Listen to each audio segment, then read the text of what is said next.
Meesho creator club ಅಲ್ಲಿ confirmed ಮತ್ತೆ commission ಮತ್ತೆ ಪೆಂಡಿಂಗ್ ಕಮಿಷನ್ ಇದು ಎರಡು ವ್ಯತ್ಯಾಸ ಏನು ಅಂದ್ಬಿಟ್ಟು ಇವತ್ತು ನಾನು ವಿಡಿಯೋದಲ್ಲಿ ಹೇಳ್ಕೊಡ್ತಾ ಇದ್ದೀನಿ.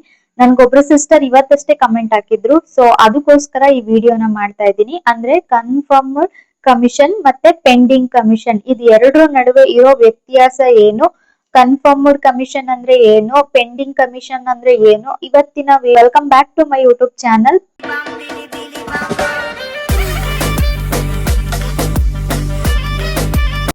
ಇನ್ನ ಯಾರಾದ್ರೂ ನನ್ನ ಚಾನಲ್ಗೆ ಸಬ್ಸ್ಕ್ರೈಬ್ ಮಾಡದಿರೋ ವಿಡಿಯೋಸ್ ನೋಡ್ತಾ ಇದ್ರೆ ದಯವಿಟ್ಟು ಚಾನಲ್ಗೆ ಸಬ್ಸ್ಕ್ರೈಬ್ ಮಾಡ್ಕೊಳ್ಳಿ. ಇದೇ ರೀತಿ ಮೀಶೋ ಕ್ರಿಯೇಟರ್ ಕ್ಲಬ್ ಬಗ್ಗೆ ಹೊಸ ಹೊಸ ಅಪ್ಡೇಟ್ ಕೊಡ್ತಾ ಇರ್ತೀನಿ. ಬೆಲ್ ಐಕನ್ ನ ಕ್ಲಿಕ್ ಮಾಡ್ಕೊಂಡ್ರೆ ನಾನು ಮಾಡೋ ಪ್ರತಿಯೊಂದು ವಿಡಿಯೋನು ನಿಮ್ಗೆ ನೋಟಿಫಿಕೇಶನ್ ಬರುತ್ತೆ.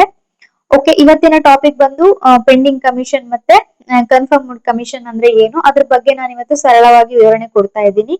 ನಾನು ಲಾಸ್ಟ್ ಟೈಮ್ ಒಂದು ವಿಡಿಯೋ ಮಾಡಿದ್ದೀನಿ, ಅದರಲ್ಲಿ ನನ್ಗೊಬ್ರು ಸಿಸ್ಟರ್ ಕೇಳಿದ್ದಾರೆ, ಓಕೆನಾ, ಕನ್ಫರ್ಮ್ಡ್ ಕಮಿಷನ್ ಅಂದ್ರೆ ಯಾವುದು, ಪೆಂಡಿಂಗ್ ಕಮಿಷನ್ ಅಂದ್ರೆ ಯಾವುದು, ಇದು ಎಲ್ಲಿರುತ್ತೆ, ಹೇಗಿರುತ್ತೆ, ನನಗೆ ಗೊತ್ತಿಲ್ಲ, ನನಗೆ ಹೇಳ್ಕೊಡಿ ಅಂತ. ನಾನು ಸ್ಕ್ರೀನ್ ರೆಕಾರ್ಡ್ ಹಾಕ್ಬಿಟ್ಟು ಅದ್ರ ಸಮೇತ ನಾನು ನಿಮ್ಗೆ ಯಾವ ರೀತಿ ಬರುತ್ತೆ ಅಂತ ಹೇಳ್ತೀನಿ, ಓಕೆನಾ. First of all Meesho creator club ಅಂದ್ರೆ ನಾವು ಮೀಶೋ ಕ್ರಿಯೇಟರ್ ಕ್ಲಬ್ ಅಂದ್ರೆ ಒಂದು ಪ್ರಾಡಕ್ಟ್ ಲಿಂಕ್ ನ ತಗೊಂಡು ಅದನ್ನ ನಾವು ವಾಟ್ಸ್ಆಪ್, ಇನ್ಸ್ಟಾಗ್ರಾಮ್ ಮತ್ತೆ ಫೇಸ್ಬುಕ್, ಯೂಟ್ಯೂಬ್ ಶಾರ್ಟ್ಸ್ ಇದ್ರಲ್ಲಿ ಆ ಪ್ರಾಡಕ್ಟ್ ಲಿಂಕ್ ನ ನಾವು ಶೇರ್ ಮಾಡಿ ಆ ಲಿಂಕ್ ಇಂದ ಪ್ರಾಡಕ್ಟ್ ನ ಬೈ ಮಾಡಿದ್ರೆ ಅದ್ರಿಂದ ಬರೋ ಅಂತ ಒಂದು ಕಮಿಷನ್ ಅಮೌಂಟ್ ಇರುತ್ತೆ. ಸೊ ಇದಕ್ಕೆ ಮೀಶೋ ಕ್ರಿಯೇಟರ್ ಕ್ಲಬ್ ಅಂತ ಕರೀತಾರೆ, ಓಕೆನಾ. ಪ್ರಾಡಕ್ಟ್ ಮೂಲಕ ನಾವು ಲಿಂಕ್ ಗಳನ್ನ ಶೇರ್ ಮಾಡೋದಾಗಿರುತ್ತೆ, ಆ ಲಿಂಕ್ ಮೂಲಕ ಯಾರಾದ್ರೂ ಆ ಪ್ರಾಡಕ್ಟ್ ನ ಬೈ ಮಾಡೋದಾಗಿರುತ್ತೆ, ಮತ್ತೆ ಯಾರಾದ್ರೂ ನಮ್ ಲಿಂಕ್ ಮೂಲಕ ಯಾರಾದ್ರೂ ಪ್ರಾಡಕ್ಟ್ ನ ಬೈ ಮಾಡಿದ್ರೆ ನಮ್ಗೆ ಕಮಿಷನ್ ಸಿಗೋದಾಗಿರುತ್ತೆ. ಪ್ರಾಡಕ್ಟ್, ಸ್ಟಾಕ್, ಕ್ಯಾಟಗರಿ, ರಿಟರ್ನ್ ಇವುಗಳ ಮೇಲೆ ಅಮೌಂಟ್ ಬದಲಾವಣೆ ವ್ಯತ್ಯಾಸ ಆಗುತ್ತೆ ಸಾಮಾನ್ಯವಾಗಿ, ಓಕೆನಾ. ಅಂದ್ರೆ ನಾವ್ ಯಾವ ರೀತಿ ಪ್ರಾಡಕ್ಟ್ ನ ಸೆಲೆಕ್ಟ್ ಮಾಡ್ತೀವಿ, ಅದ್ರಲ್ಲಿ ಕಮಿಷನ್ ಎಷ್ಟಿರುತ್ತೆ, ಇದ್ರ ಮೇಲೆ ನಮ್ಗೆ ಅಮೌಂಟ್ ಬರೋದು ನಿರ್ಧಾರ ಆಗುತ್ತೆ, ಓಕೆನಾ. ನೆಕ್ಸ್ಟ್ ಹೊಸ ಅಪ್ಡೇಟ್ ಏನಪ್ಪಾ ಅಂತ ಅಂದ್ರೆ ಇವಾಗ ಪೆಂಡಿಂಗ್ ಮತ್ತೆ ಕನ್ಫರ್ಮ್ಡ್ ಸಮಯ ಅಂದ್ರೆ ಇದೆರಡ್ರದ್ದು ಸಮಯ ಮತ್ತೆ ಸಂದರ್ಭ ಮತ್ತೆ ಅದು ಯಾವ ರೀತಿ ನಮ್ಗೆ ಕನ್ಫರ್ಮ್ ಆಗುತ್ತೆ ಮತ್ತೆ ಯಾವ ರೀತಿ ಪೆಂಡಿಂಗ್ ಆಗುತ್ತೆ, ಅದು ಯಾವ್ದು ಒಂದ್ ಇದಕ್ಕೆ ಪೆಂಡಿಂಗ್ ಅಂತ ತೋರ್ಸುತ್ತೆ ಅಂತ ಹೇಳ್ಬೋದು. ಆರ್ಡರ್ ಆದ ತಕ್ಷಣ ಕಮಿಷನ್ ನಮ್ಗೆ ಬರೋದಿಲ್ಲ. ಇವಾಗ ಬೇರೆ ಯಾರೋ ನಮ್ ಲಿಂಕ್ ಇಂದ ಆರ್ಡರ್ ಮಾಡ್ಕೊಂತಾರೆ ಅಂತ ಅನ್ಕೊಳ್ಳಿ, ಅವ್ರು ಆರ್ಡರ್ ಮಾಡಿದ ತಕ್ಷಣ ನಮ್ಗೆ ಕಮಿಷನ್ ಬರೋದಿಲ್ಲ, ಓಕೆನಾ.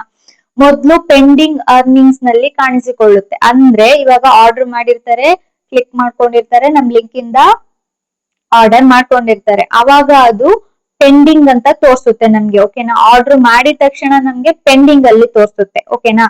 ನೆಕ್ಸ್ಟ್ ಕಸ್ಟಮರ್ ಪ್ರಾಡಕ್ಟ್ ರಿಟರ್ನ್ ಮಾಡದೇ ಇಟ್ಟರೆ ನಂತರ ಕನ್ಫರ್ಮ್ಡ್ ಅರ್ನಿಂಗ್ ಆಗುತ್ತೆ. ಅಂದ್ರೆ ಇವಾಗ ಒಬ್ರು ಬೈ ಮಾಡಿದ ತಕ್ಷಣ ಅದು ನಮ್ಗೆ ಪೆಂಡಿಂಗ್ ಕಮಿಷನ್ ಅಂತ ತೋರ್ಸುತ್ತೆ, ಓಕೆನಾ. ಬೈ ಮಾಡಿ ಅವರು ಒಂದು 7 to 10 days ಆಗೋವರೆಗುನು, ಈಗ ರಿಟರ್ನ್ ಪಾಲಿಸಿ ಎಲ್ರಿಗೂ ಗೊತ್ತಿರುತ್ತೆ ಅಲ್ವಾ. ಇವಾಗ ನಾರ್ಮಲ್ ಆಗಿ ನಾವೇ ಮೀಶೋ ಪ್ರಾಡಕ್ಟ್ ನ ಬೈ ಮಾಡಿದ್ರೆ 7 to 10 days ರಿಟರ್ನ್ ಇರುತ್ತೆ ನಿಮ್ಗೆ. ಇನ್ ಕೇಸ್ ಏನಾದ್ರು ಡ್ಯಾಮೇಜ್ ಆಗಿದ್ರೆ, ಇಷ್ಟ ಆಗಿಲ್ಲ ಅಂದ್ರೆ ನೀವು ರಿಟರ್ನ್ ಮಾಡ್ಬೋದು ಅನ್ನೋ ಆಪ್ಷನ್ಸ್ ಎಲ್ರಿಗೂ ಗೊತ್ತಿರುತ್ತೆ ಅಲ್ವಾ. ಸೊ ಕಮಿಷನ್ ಬರೋದು ಹಾಗೇನೆ, ಓಕೆನಾ. ಈಗ ಕಸ್ಟಮರ್, ಇವಾಗ ನಾನೇ ಒಂದ್ ಪ್ರಾಡಕ್ಟ್ ನ ಬೈ ಮಾಡಿರ್ತೀನಿ ಅಂತ ಅನ್ಕೊಳ್ಳಿ ನಿಮ್ ಲಿಂಕ್ ಇಂದ. ಇವಾಗ ಪ್ರಾಡಕ್ಟ್ ನನ್ ರಿಸೀವ್ ಆಗಿದೆ, ಮೇಶೋ ಇದಕ್ಕೆ ಅಮೌಂಟ್ ಹೋಗ್ಬಿಟ್ಟಿದೆ. ಇವಾಗ ನಾನು ಅದನ್ನ, ನನ್ಗೆ 7 to 10 days ಟೈಮ್ ಇರುತ್ತೆ, ಓಕೆನಾ. ನಾನು ಇವಾಗ ಪ್ರಾಡಕ್ಟ್ ನ ಬೈ ಮಾಡಿದ್ದೀನಿ, ಕ್ವಾಲಿಟಿ ಚೆನ್ನಾಗಿದ್ಯಾ, ಅದ್ರ ಬಗ್ಗೆ ರಿವ್ಯೂ ಹೇಗಿದೆ, ಮತ್ತೆ ಅದು ಪ್ರಾಡಕ್ಟ್ ಯಾವ ರೀತಿ ಇದೆ, ಮತ್ತೆ ಅದು ಚೆನ್ನಾಗಿದ್ಯಾ, ಡ್ಯಾಮೇಜ್ ಆಗಿದ್ಯಾ, ಎಲ್ಲದನ್ನು ಚೆಕ್ ಮಾಡ್ಕೊಂಡು ಎಲ್ಲಾದು ಓಕೆ ಆಗಿ 7 to 8 to 10 days ಆದ್ರೂ ನಾನು ರಿಟರ್ನ್ ಮಾಡಿಲ್ಲ ಅಂದ್ರೆ ನಮ್ಗೆ 10 days ಆದ್ಮೇಲೆ ಕನ್ಫರ್ಮ್ಡ್ ಕಮಿಷನ್ ಆಗುತ್ತೆ, ಓಕೆನಾ. ಪೆಂಡಿಂಗು ಮತ್ತೆ ಕನ್ಫರ್ಮ್ ಕಮಿಷನ್ಗೂ ಇರೋ ಅಂತ ವ್ಯತ್ಯಾಸ ಇದೇನೆ, ಓಕೆನಾ. ನಂತರ ನಮ್ಗೆ ಕನ್ಫರ್ಮ್ಡ್ ಅರ್ನಿಂಗ್ ಆಗುತ್ತದೆ, ಓಕೆನಾ. ಕನ್ಫರ್ಮ್ಡ್ ಕಮಿಷನ್ ಅಂತ ಇರುತ್ತೆ ಅಲ್ವಾ, ಅದು ನಮ್ಗೆ ಒಂದು 2-3 days ಅಲ್ಲಿ ನಮ್ಗೆ ಅಕೌಂಟ್ ಗೆ ಟ್ರಾನ್ಸ್ಫರ್ ಮಾಡ್ತಾರೆ, ಓಕೆನಾ. ಮೀಶೋದಲ್ಲಿ ಪೇಮೆಂಟ್ ಬಂದು ವೀಕ್ಲಿ ಒನ್ಸ್ ಇರುತ್ತೆ, ಓಕೆನಾ. ವೀಕ್ಲಿ ಒನ್ಸ್ ಅಂದ್ರೆ ಪ್ರೊಸೆಸ್ ಇರುತ್ತೆ ಅದು, ಓಕೆನಾ. 7 to 10 days ನಮ್ಗೆ ಕಮಿಷನ್ ಬರೋದು ಕನ್ಫರ್ಮ್ ಆಗೋದಿರುತ್ತೆ. ಅಮೌಂಟ್ ಬಂದ್ಮೇಲೆ ನಮ್ಗೆ ಅದು ವೀಕ್ಲಿ ಹಂಗೆ ರೊಟೀನ್ ಆಗ್ತಾ ಇರುತ್ತೆ. ಸೊ ನಮ್ ಪ್ರಾಡಕ್ಟ್ ಲಿಂಕ್ ಎಷ್ಟು ಕ್ಲಿಕ್ ಆಗಿ ಎಷ್ಟು ಜನ ಬೈ ಮಾಡಿರ್ತಾರೆ ಅದ್ರ ಮೇಲೆ 10 to 12 days ಆದ್ಮೇಲೆ ನಮ್ಮ ಅಕೌಂಟ್ ಗೆ ಅಮೌಂಟ್ ಕ್ರೆಡಿಟ್ ಆಗುತ್ತೆ, ಓಕೆನಾ.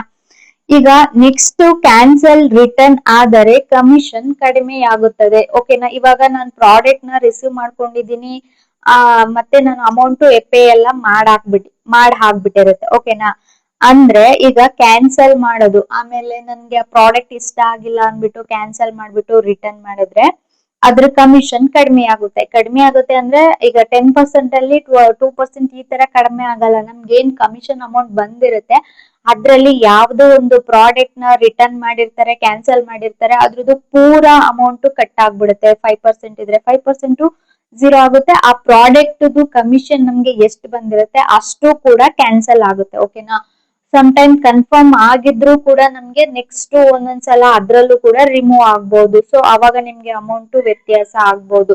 ಪೆಂಡಿಂಗ್ ಕಮಿಷನ್ ಅಂತ ಏನಿರುತ್ತೆ ಅದು ಈ ಕ್ಯಾಟಗರಿಗೆ ಸೇರುತ್ತೆ. ಓಕೆನಾ, ಆ ಅಂದ್ರೆ ಕ್ಯಾನ್ಸಲ್ ಮಾಡೋಂಥದ್ದು, ರಿಟರ್ನ್ ಮಾಡೋಂಥದ್ದು ಈ ಕ್ಯಾಟಗರಿಗೆ ಸೇರುತ್ತೆ. ಓಕೆನಾ, ಆರ್ಡರ್ ಕ್ಯಾನ್ಸಲ್ ಆದರೆ ಝೀರೋ ಕಮಿಷನ್ ಬರುತ್ತೆ, ನಮ್ಗೆ ₹1 ಕೂಡ ಬರಲ್ಲ, 1% ಬರಲ್ಲ. ಓಕೆನಾ, ರಿಟರ್ನ್ ಆದ್ರೆ ಮೊದಲು ತೋರಿಸಿದ ಅಮೌಂಟ್ ನಂತರ ರಿಮೂವ್ ಆಗ್ಬೋದು. ಓಕೆನಾ, ನಾನು ಅವಾಗ್ಲೇ ಹೇಳ್ದಾಗೆ ಕನ್ಫರ್ಮ್ಡ್ ಕಮಿಷನ್ ಅಂತ ಆಗಿರುತ್ತೆ. ಅವ್ರೇನಾದ್ರೂ ಮತ್ತೆ ಕೆಲವೊಬ್ರಿಗೆ ಇನ್ನೇನು 9-10 ಡೇಸ್ ಆಗಿದೆ ಇವ್ರು ರಿಟರ್ನ್ ಮಾಡಲ್ಲ ಅನ್ಕೊಂಡು ನಮ್ಗೆ ಕನ್ಫರ್ಮ್ ಆಗಿರುತ್ತೆ. ಬಟ್ 10 ಡೇಸ್ ಆದ್ಮೇಲೆ ಅವ್ರದ್ದು ರಿಟರ್ನ್ ಆಪ್ಷನ್ಸ್ ಆತರ ಕೆಲವೊಬ್ರು 10-12 ಡೇಸ್ ಈ ತರ ಏನಾದ್ರು ಆನ್ಲೈನ್ ಸರ್ವರ್ದು ಅಪ್ಡೇಟ್ ಆಗೋದು ಇಶ್ಯೂಸ್ ಇರುತ್ತೆ. ಸೊ ಅಂತ ಟೈಮಲ್ಲಿ ನಮ್ಗೆ ಈ ತರ ವೇರಿಯೇಷನ್ ಆಗುತ್ತೆ.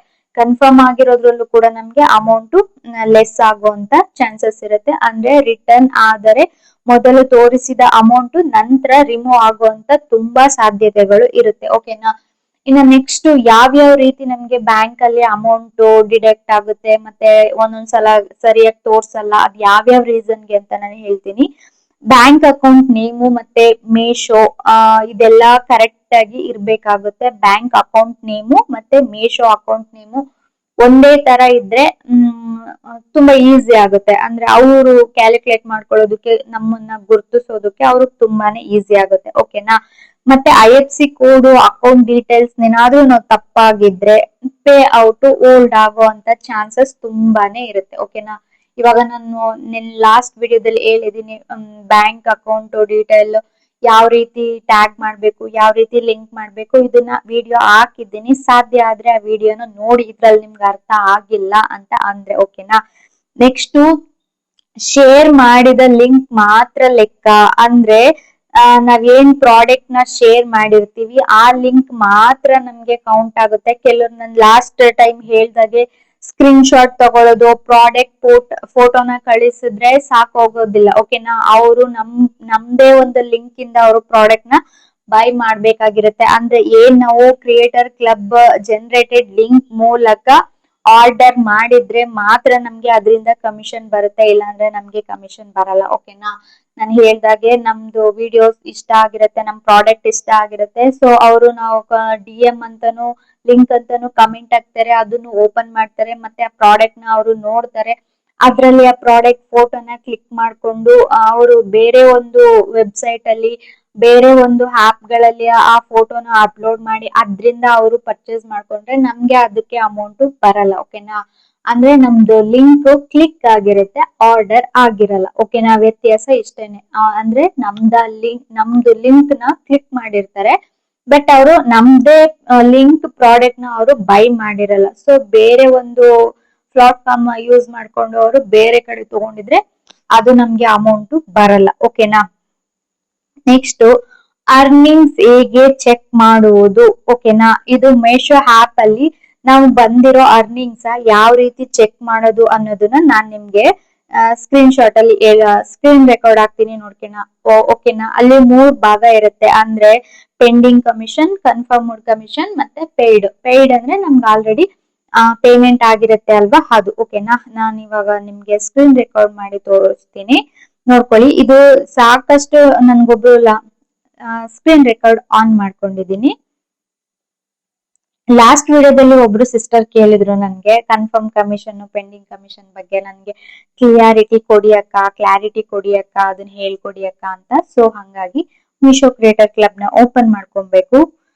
ಇವಾಗ ಸೇಲ್ಸ್ ಬೇರೆ ನಡೀತಾ ಇದೆ, 70% ಆಫರು, ಎಲ್ರು ಚೆನ್ನಾಗಿ ಶಾಪಿಂಗ್ ಮಾಡ್ಕೊಳ್ಳಿ.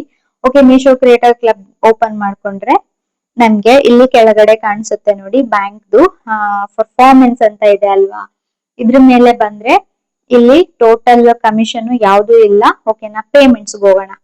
ಪೇಮೆಂಟ್ಸ್ ಬಂದ್ರೆ ಇಲ್ಲಿ ಫಸ್ಟ್ ಕಮಿಷನ್ ಅಂತ ಇರುತ್ತೆ, ಲಾಸ್ಟ್ 7 days ಅಂತ ಇರುತ್ತೆ. ಓಕೆನಾ, ಕನ್ಫರ್ಮ್ಡ್ ಕಮಿಷನ್ ಅಂದ್ರೆ ನಾನು ಅವಾಗ್ಲೇ ಹೇಳ್ದಾಗೆ ಕನ್ಫರ್ಮ್ಡ್ ಕಮಿಷನ್ ಅಂದ್ರೆ ನಮ್ ಪ್ರಾಡಕ್ಟ್ ಲಿಂಕ್ ಅಲ್ಲಿ ಬೈ ಮಾಡಿರ್ತಾರೆ ಅಲ್ವಾ, 7 to 8 days 10 days ಆಗಿರುತ್ತೆ.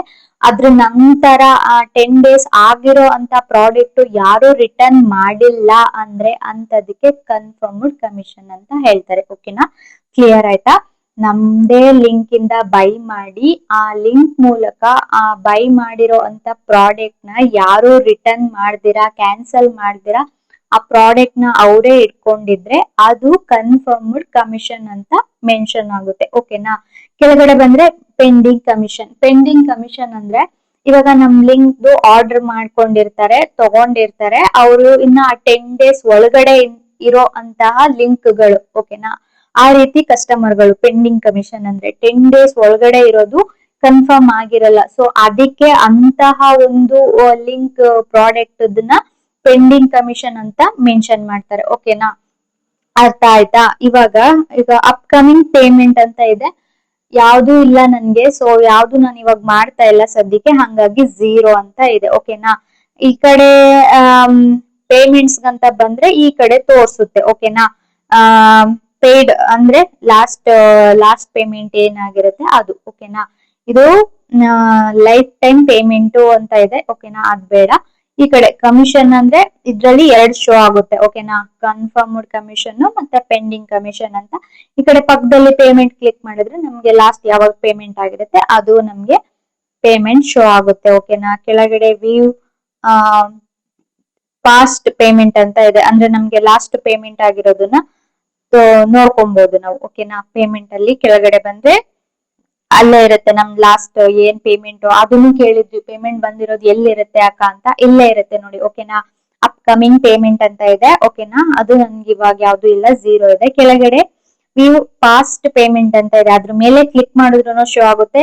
ಪಕ್ಕದಲ್ಲಿರೋ ಪೇಮೆಂಟ್ ಅಂತ ಇದೆ ಅಲ್ವಾ, ಅದ್ರ ಮೇಲೆ ಕ್ಲಿಕ್ ಮಾಡಿದ್ರು ಕೂಡ ನಮ್ಗೆ ಲಾಸ್ಟ್ ಅಮೌಂಟ್ ಎಷ್ಟು ಬಂದಿದೆ ಅಂತ ತೋರಿಸುತ್ತೆ. ಇವಾಗ ಕನ್ಫರ್ಮ್ಡ್ ಕಮಿಷನ್, ಪೆಂಡಿಂಗ್ ಕಮಿಷನ್ ಇದು ನಿಮ್ಗೆ ಕರೆಕ್ಟ್ ಆಗಿ ಅರ್ಥ ಆಗಿರುತ್ತೆ ಅಂತ ಅನ್ಕೊಂತೀನಿ. ಓಕೆನಾ, ಇವಾಗ ನೆಕ್ಸ್ಟ್ ಬಂದು ಈ ತರ ಒಂದು ಇರುತ್ತೆ ಪೆಂಡಿಂಗ್ ಮತ್ತೆ ಕಮಿಷನ್. ಇದ್ರಲ್ಲಿ ಏನಾದ್ರೂ ಡೌಟ್ಸ್ ಇದ್ರೆ ಮತ್ತೆ ಕಮೆಂಟ್ ಹಾಕಿ ನಾನು ಕ್ಲಿಯರ್ ಮಾಡ್ತೀನಿ. ಓಕೆನಾ, ಇನ್ನ ಜನರಿಗೆ ನಾವು ಇದ್ರಲ್ಲಿ ಏನು ಸಂದೇಶ ನೀಡಬಹುದು ಅಂದ್ರೆ, ಆರ್ಡರ್ ಆಗಿದ್ದರೆ ಅದರ ಕಮಿಷನ್ ಬರ್ಲಿಲ್ಲ ಅಂದ್ರೆ ಅದಕ್ಕೆ ಕಾರಣಗಳು ಏನೇನು. ಓಕೆನಾ, ಇವಾಗ ಕೆಲವ್ರು ಕೇಳ್ತಾ ಇರ್ತೀರಾ, ನಾನು ಆರ್ಡರ್ ಮಾಡಿದೀನಿ, ನಂದು ಲಿಂಕ್ ಅಲ್ಲಿ ಕಮಿಷನ್ ನನ್ಗೆ ಶೋ ಆಗ್ತಾ ಇದೆ ಬಟ್ ಅಮೌಂಟ್ ಬಂದಿಲ್ಲ ಅಂತ. ಓಕೆನಾ, ಕಸ್ಟಮರ್ ರಿಟರ್ನ್ ಮಾಡದಿರಬಹುದು. ಓಕೆನಾ, ಇವಾಗ ಆರ್ಡರ್ ಆಗಿದ್ದರೆ ಆದ್ರೆ ಕಮಿಷನ್ ಬರ್ಲಿಲ್ಲ ಅಂತ ಹೇಳ್ತೀರಾ ಅಲ್ವಾ, ಸೊ ಅವಾಗ ನಿಮ್ ಕನ್ಫರ್ಮ್ ಕಮಿಷನ್ ಆಗಿದ್ರು ಕೂಡ ಕಸ್ಟಮರ್ ರಿಟರ್ನ್ ಮಾಡ್ತಿರ್ಬಹುದು. ಅಂತ ಟೈಮ್ ಅಲ್ಲಿ ನಿಮ್ಗೆ ಅಮೌಂಟ್ ಬರೋದಿಲ್ಲ, ಆರ್ಡರ್ ಕ್ಯಾನ್ಸಲ್ ಆಗಿರುತ್ತೆ. ಸೊ ಅಂತ ಟೈಮ್ ಅಲ್ಲೂ ಕೂಡ ನಿಮ್ಗೆ ಅಮೌಂಟ್ ಬರಲ್ಲ, ನಿಮ್ಮ ಲಿಂಕ್ ಮೂಲಕ ಚೆಕ್ಔಟ್ ಆಗಿರದೆ ಇರಬಹುದು. ಓಕೆನಾ, ಇದನ್ನೆಲ್ಲ ಚೆಕ್ ಮಾಡ್ತಾರೆ. ಈ ತರ ಇದ್ದಾಗ್ಲೂ ಕೂಡ ನಮ್ಗೆ ಅಮೌಂಟ್ ಬರೋದು ಡಿಲೇ ಆಗುತ್ತೆ. ಓಕೆನಾ, ಕಮಿಷನ್ ಎಲಿಜಿಬಲ್ ಪ್ರಾಡಕ್ಟ್ ಆಗಿರದೆ ಇರಬಹುದು, ಅಂದ್ರೆ ಕಮಿಷನ್ಗೆ ಎಲಿಜಿಬಲ್ ಇರೋ ಅಂತ ಪ್ರಾಡಕ್ಟ್ ಆಗ್ದಲೇ ಇರಬಹುದು. ನಾನು ಹೇಳ್ತೀನಿ, ನಾವು ಪ್ರಾಡಕ್ಟ್ ಲಿಂಕ್ ಶೇರ್ ಮಾಡ್ಬೇಕಾದ್ರೆ ಆ ಪ್ರಾಡಕ್ಟ್ ಗೆ ಕಮಿಷನ್ ಇದೆಯಾ ಅಂತ ಫಸ್ಟ್ ಚೆಕ್ ಮಾಡ್ಕೊಬೇಕಾಗುತ್ತೆ, ಎಷ್ಟು % ಇದೆ ಅಂತ ಚೆಕ್ ಮಾಡ್ಕೊಬೇಕಾಗುತ್ತೆ. ಸುಮ್ನೆ ಒಂದು ಮೈಂಡ್ ಸೆಟ್ ಇಟ್ಕೊಂಡು ಸುಮ್ನೆ ವಿಡಿಯೋ ಮಾಡ್ಕೊಂಡು ಹೋಗ್ಬಾರ್ದು. ಫಸ್ಟ್ ಅದಕ್ಕೆ ಎಷ್ಟು ಕಮಿಷನ್ ಇದೆ, ಅದು ಆ ಪ್ರಾಡಕ್ಟ್ ಇಂದ ನಮ್ಗೆ ಕಮಿಷನ್ ಬರುತ್ತಾ ಅನ್ನೋದನ್ನ ಫಸ್ಟ್ ಚೆಕ್ ಮಾಡ್ಕೊಳ್ಳಿ. ಓಕೆನಾ, ನೆಕ್ಸ್ಟ್ ಅರ್ನಿಂಗ್ಸ್ ಅಪ್ಡೇಟ್ ಆಗಲು ಸ್ವಲ್ಪ ಸಮಯ ಬೇಕಾಗಿರುತ್ತದೆ. ಟೈಮ್ಸ್ ಸರ್ವರ್ ಇಶ್ಯೂ ಇರುತ್ತೆ. ಈಗ ಏನೇನೋ ವರ್ಕ್ ಇರುತ್ತೆ, ನಾನು ಕೆಲವೊಂದು ವರ್ಕ್ ಮಾಡ್ತೀನಿ ಮನೆಯಲ್ಲೇನೆ. ಸೊ ಅವಾಗ ಸ್ವಲ್ಪ ಸರ್ವರ್ ಇಶ್ಯೂಸ್ ಎಲ್ಲ ಆಗ್ತಾ ಇರುತ್ತೆ. ಸೊ ಅದೇ ತರ ಇದಕ್ಕೂ ಇರುತ್ತೆ. ಓಕೆನಾ, ಸರ್ವರ್ ಇಶ್ಯೂಸ್ ಇರುತ್ತೆ, ಅಪ್ಡೇಟ್ ಆಗೋ ಅಂತ ಒಂದು ಸಮಯ ಇರುತ್ತೆ. ಓಕೆನಾ, ಈಗ ಹೆಚ್ಚು ಕೆಲಸ ಮಾಡುವ ಅಂದ್ರೆ ಸೋಷಿಯಲ್ ಮೀಡಿಯಾಗಳು ಎಲ್ರಿಗೂ ಗೊತ್ತೇ ಇರುತ್ತೆ, ಇನ್ಸ್ಟಾಗ್ರಾಮು, ಯೂಟ್ಯೂಬ್ ಮತ್ತೆ ಶಾರ್ಟ್ಸ್, ವಾಟ್ಸಪ್ ಸ್ಟೇಟಸ್, ಮತ್ತೆ ಫೇಸ್ಬುಕ್, ಟೆಲಿಗ್ರಾಮ್, ಈ ತರ ನಾವು ಅದ್ರಲ್ಲಿ ಲಿಂಕ್ ಗಳನ್ನ ಶೇರ್ ಮಾಡ್ಕೊಂಡ್ರೆ ನಮ್ಗೆ ಜಾಸ್ತಿ ಲಿಂಕ್ ಕ್ಲಿಕ್ ಆಗುವಂತ ಆ ಜಾಸ್ತಿ ಇರುತ್ತೆ. ಓಕೆನಾ. Product price plus offers plus link ಅಂತ ಡಿಸ್ಕ್ರಿಪ್ಷನ್ ಅಂತ ಹೇಳಿದರೆ ಕ್ಲಿಕ್ ಹೆಚ್ಚಾಗುವಂತ ಸಾಧ್ಯತೆ ಇರುತ್ತೆ. ಓಕೆನಾ. ಇದನ್ನ ನೆನ್ಪಿಟ್ಕೊಳ್ಳಿ. ಓಕೆನಾ. ಇನ್ನ ಇಂಪಾರ್ಟೆಂಟ್ ಏನಂದ್ರೆ ಕೆಲವ್ರು ಈ ತರ ಮಾಡ್ತಾ ಇದ್ದೀರಾ ನೀವು. ನನ್ಗೊಬ್ರು ಲಾಸ್ಟ್ ಸಿಸ್ಟರ್ ಕಮೆಂಟ್ ಹಾಕಿದ್ರು, ಸಿಸ್ಟರ್ ನಾನೇ ನಮ್ಮ ಹಸ್ಬೆಂಡ್ ಮೊಬೈಲ್ ಅಲ್ಲಿ 3 ಆರ್ಡರ್ ಮಾಡ್ಕೊಂಡಿದ್ದೆ, ನನ್ಗೆ ಕಮಿಷನ್ ಬಂದಿಲ್ಲ, ನನಗ್ ತೋರಿಸ್ತಾನು ಇಲ್ಲ ಅಂತ. ಸೊ ಫೇಕ್ ಆರ್ಡರ್ ಮಾಡಿಸಿ ಅರ್ನಿಂಗ್ಸ್ ಪಡೆಯಲು ಪ್ರಯತ್ನ ಮಾಡ್ಬೇಡಿ. ಓಕೆನಾ. ಫೇಕ್ ಆರ್ಡರ್ಸ್ ಎಲ್ಲ ಮಾಡ್ಬಿಟ್ಟು ಅರ್ನಿಂಗ್ಸ್ ಮಾಡ್ಬೇಕು ಅಂತ ಅನ್ಕೊಂತ ಇರ್ತೀರಾ, ಅಂತವ್ರಿಗೆಲ್ಲ ಇದು ಸಾಧ್ಯನೇ ಇಲ್ಲ. ಓಕೆನಾ. ಆ ತರ ಆಕ್ಟಿವಿಟೀಸ್ ಏನಾದ್ರು ಮಾಡ್ತಿದ್ದೀರಾ ಅಂತ ಗೊತ್ತಾದ್ರೆ ನಿಮ್ಮ ಅಕೌಂಟ್ ನೇ ಹೋಲ್ಡ್ ಮಾಡ್ತಾರೆ, ಅಥವಾ ಮೀಶೋ ಕ್ರಿಯೇಟರ್ ಕ್ಲಬ್ ಆಕ್ಸೆಸ್ ಇರೋದನ್ನ ಕೂಡ ರಿಮೂವ್ ಮಾಡ್ಬಿಡ್ತಾರೆ, ಇಲ್ಲ ಅಂದ್ರೆ ಬ್ಲಾಕ್ ಮಾಡ್ಬಿಡ್ತಾರೆ. ಸೊ ಈ ರೀಸನ್ ಇಂದನೇ ಕೆಲವರು ನಂದು ಮೀಶೋ ಕ್ರಿಯೇಟರ್ ಕ್ಲಬ್ ಬ್ಲಾಕ್ ಆಗ್ಬಿಟ್ಟಿದೆ, ಇನ್ಸ್ಟಾಗ್ರಾಮ್ಗೆ ಕನೆಕ್ಟ್ ಆಗ್ತಾ ಇಲ್ಲ ಅಂತ ಹೇಳ್ತೀರಾ ಅಲ್ವಾ, ಇದೇ ರೀಸನ್ಗೆ. ಸೊ ನೀವ್ ಏನ್ ಮಾಡಿರ್ತೀರಾ ಅಂದ್ರೆ ಟೆಸ್ಟ್ ಮಾಡೋಣ, ಅದು ಇದು ಮಾಡೋಣ ಅನ್ಕೊಂಡು ಈ ತರ ಫೇಕ್ ಅಕೌಂಟ್ ಗಳಿಂದ ಆರ್ಡರ್ ಮಾಡ್ಕೊಂಡು ಲಿಂಕ್ ಅಂತ ಮಾಡ್ಕೊಂಡು ಮಾಡಿರ್ತೀರಾ. ಸೊ ಅದು ಅವ್ರಿಗೆ ಗೊತ್ತಾಗುತ್ತೆ. ಓಕೆನಾ. ಒಟ್ನಲ್ಲಿ ಮೀಶೋ ಕ್ರಿಯೇಟರ್ ಕ್ಲಬ್ ನಲ್ಲಿ ಆರ್ಡರ್ ಆದ ತಕ್ಷಣ ಹಣ ಬರೋದಿಲ್ಲ, ಇದನ್ನ ಎಲ್ರು ತಲೆಯಲ್ಲಿ ಇಟ್ಕೊಳ್ಳಿ. ಓಕೆನಾ. ಪೆಂಡಿಂಗ್ ಮತ್ತೆ ಕನ್ಫರ್ಮ್ಡ್ ಪೇಯ್ಡ್ ಅನ್ನೋ 3 ಹಂತಗಳು ಬರುತ್ತದೆ ಇದ್ರಲ್ಲಿ. ಓಕೆನಾ. ಪೆಂಡಿಂಗ್, ಕನ್ಫರ್ಮ್ಡ್, ಪೇಯ್ಡ್ ಅಂತ 3 ಹಂತ ಬರುತ್ತದೆ. ಸರಿಯಾದ ಲಿಂಕ್ ಶೇರ್ ಮಾಡಿ ಮತ್ತು ಬ್ಯಾಂಕ್ ಡೀಟೇಲ್ಸ್ ಸರಿಯಾಗಿ ಹಾಕಿದ್ರೆ ನಿಮ್ಗೆ ಹಣ ಬರೋದ್ರಲ್ಲಿ ಯಾವುದೇ ರೀತಿ ಮೋಸ ಇರಲ್ಲ. ಓಕೆನಾ. ಈ ವಿಡಿಯೋ ನಿಮ್ಗೆ ಏನಾದ್ರೂ ಇಷ್ಟ ಆಗಿದ್ರೆ, ಇನ್ ಕೇಸ್ ನಿಮ್ಗೆ ಯೂಸ್ಫುಲ್ ಅನ್ಸಿದ್ರೆ ಪ್ಲೀಸ್ ಒಂದ್ ಲೈಕ್ ಮಾಡಿ, ಕಮೆಂಟ್ ಮಾಡಿ, ಶೇರ್ ಮಾಡಿ. ಇನ್ನೂ ಜಾಸ್ತಿ ಯೂಸ್ ಅನ್ಸಿದ್ರೆ ನಿಮ್ ಫ್ರೆಂಡ್ಸ್ ಗಳಿಗೆ ಶೇರ್ ಮಾಡಿ. ನೆಕ್ಸ್ಟ್ ವಿಡಿಯೋದಲ್ಲಿ ಸಿಗ್ತೀನಿ. ಅಲ್ಲಿವರೆಗೂ till then take care, love you all, bye.